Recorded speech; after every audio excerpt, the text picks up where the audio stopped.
Hey guys, sorry for the background noise. I did want to just take a second to jump on here and share a little bit of the dark side of this journey. I don't know a good way to say it, but yeah, I'm struggling today. I enemies getting to me, making me doubt. Um, I'm worried about my living situation. Um, it's like the times when I'm just following the Lord and just being obedient and just following Him, being at the church, serving, doing this, doing that, staying busy, I'm at peace. But when I sit down and make time to think about things,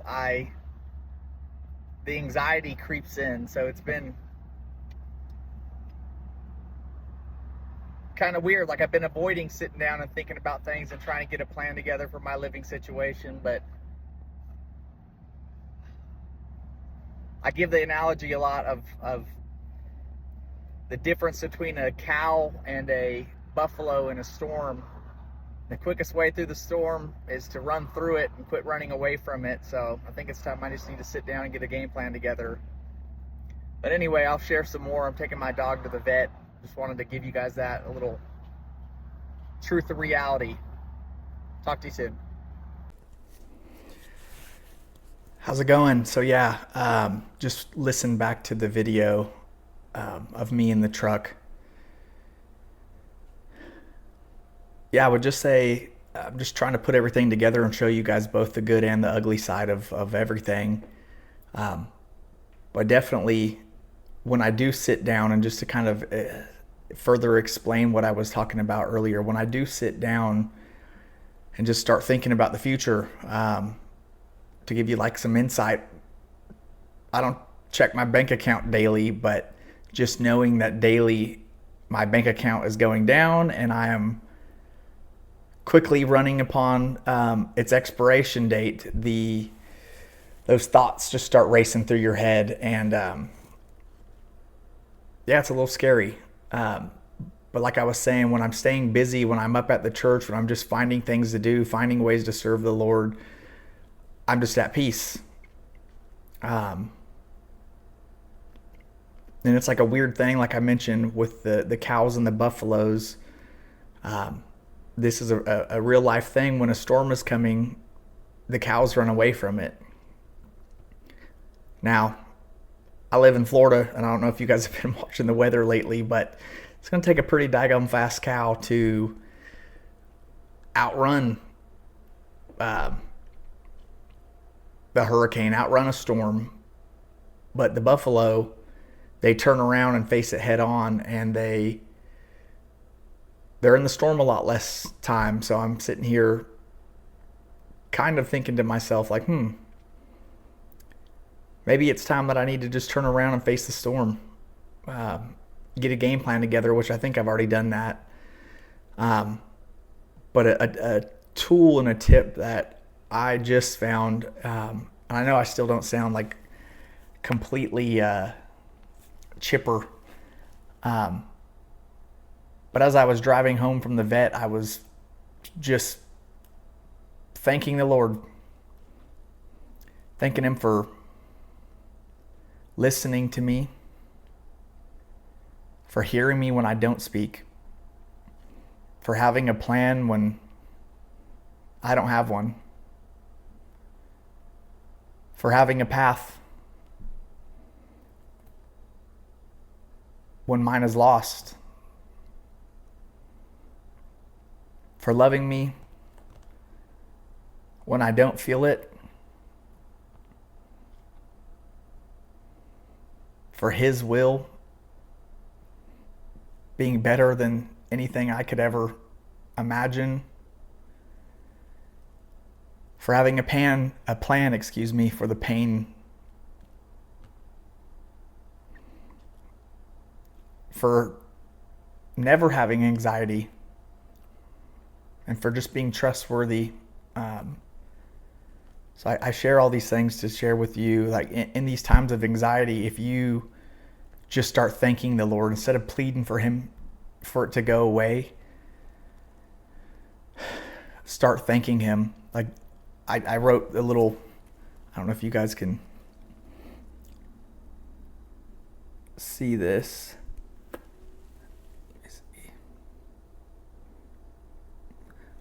But I basically wrote down like the cure to anxiety is to practice thankfulness.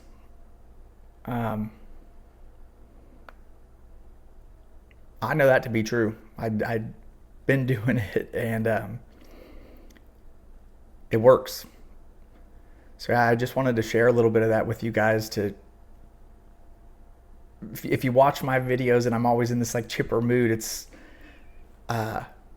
I wanted to put this piece out here so you guys can at least see that it's not always that way. But one thing that I know for sure is that, and maybe it's something that you ever pray those prayers and you're like, oh, I'm gonna regret saying that. Lately, I've been praying a prayer that I want to hurt for His people like He hurts for His people. I want to long for His people like He longs for people. I've been like Paul rejoices in his sufferings. Like I've been praying lately, like, Lord, if pain must be dished out, like give it to me. Like I don't want your people to have to hurt. Like give it to me. I know that my flesh, although I may not think that I can take it, but I know time and time again from my past experiences that He will deliver me from the deepest, darkest holes I can ever find myself in. He will mend and heal and hug and kiss the deepest wounds. So I've been praying to myself lately that just, Lord, if pain must be dished out, if that's just a thing of life, that give it to me. Like I would rather hurt than sit there and watch someone else hurt. In fact, it hurts me more to watch someone else hurt. I would rather step in the way. Like if it's a flying bullet of pain and hurt, doubt, I'd rather step in the way and take that bullet for them. So been praying that lately, and maybe my prayers are getting answered, and that's why I'm here. But I don't know if it's, I'm pretty sure that's not it, but if it is it, good. If it is it, then I'm glad. I don't want someone to sit here and feel like this. I would much rather feel like this because I know right where to go. I know right where to go. I know the voice of my Father. I know His character, not fully, but I know Him. And I know like me sitting right here right now, not wanting to see people hurt. He doesn't want to see people hurt, but I know I can take my hurt to Him. So at least if I can take the hurt, I know where to go not to get rid of it, but I know who to go to talk to about it. So that's why I say give it to me. So other people might just ball it up and dwell on it and hurt longer on it. I may do the same. I'm not perfect, but I know where to go. I know where healing lies. I know where hope lies. It's in His word, and it's in His arms. Matter of fact, He says, that's what He says.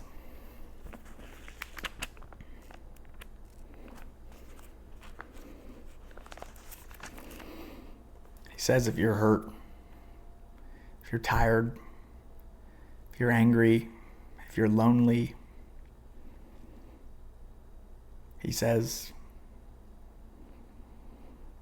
come.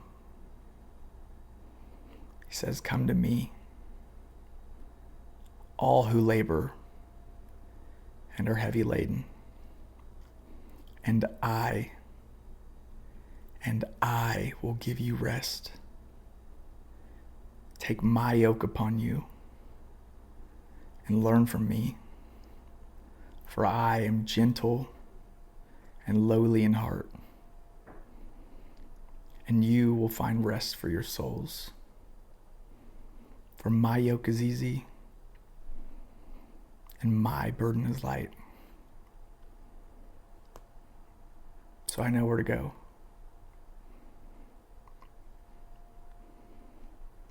Many out there don't. But I know where to go. I know who to learn from. I know he's gentle and will take care of me. I know he'll give my soul rest. He might not give it to my flesh, but my soul. My soul is his. My soul lives with him. My soul was purchased by him.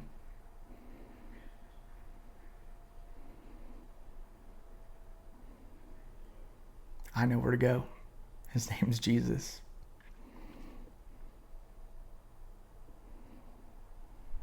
So yeah. Ooh, I'm actually feeling a lot better getting some of this off my chest, so it might be a learning lesson for y'all. But yeah, don't be afraid to show your hurt. Don't be afraid of your pain. Bring it to him. Bring yourself to him.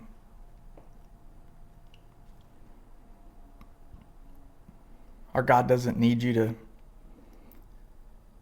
get rid of the porn addiction, get rid of the drug addiction, get rid of your pride, get rid of your shame.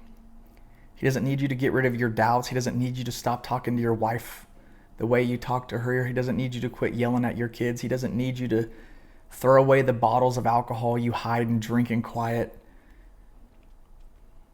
He just needs you to grab those. Grab all those shameful small pieces of you. Those pieces that you think are you. And he says, bring them all. Take them. I'll take them. And he lifts up his shirt, lifts up his robe and says, see these scars? These are the scars that define you. Not that bottle of alcohol. Not that porn addiction. Not what your dad did to you when you were little. Not the way you talk to your kids. But these scars right here. These are what define you. I am what defines you. And I tell you, I know exactly what I got when I bought you, when I adopted you. I didn't adopt a little bit of you. I adopted all of you, and you were my child. Our God is not a transactional God. He's a transformational God. Just like he formed us from the clay and breathed the Ruach into us and transformed us into his crown and glory, his perfect creation, he needs you to bring those pieces of dust, that dirt, that mud that you've allowed to define yourself, so that way he can take it. That way he can mold it into something. He can use it for his glory, but he first needs you to bring it. Not as a transaction, but so he can transform it. I love you guys a lot. Thank you so much for watching. I hope these videos are of some sort of help to someone out there. I think as of right now, they're more help to me than they are to probably anybody else. But yeah, I'm just grateful for anybody who's watching. Yeah, if there's anything I can do to help you guys, if you have personal questions or anything like that, feel free to leave them in the comments. I need to write that on my list. Matter of fact, email. So that'll be in this next video. I'll have an email so you guys can reach out to me. But yeah, thank you very much for watching. I hope this has been a blessing to you as much as it has been to me. I hope we continue to learn together and grow together. I hope we continue to seek to deepen in our faith together and just take these steps of obedience, these steps of surrender for his glory. I love you guys. Thank you so much. Till next time, seek the kingdom and keep the faith.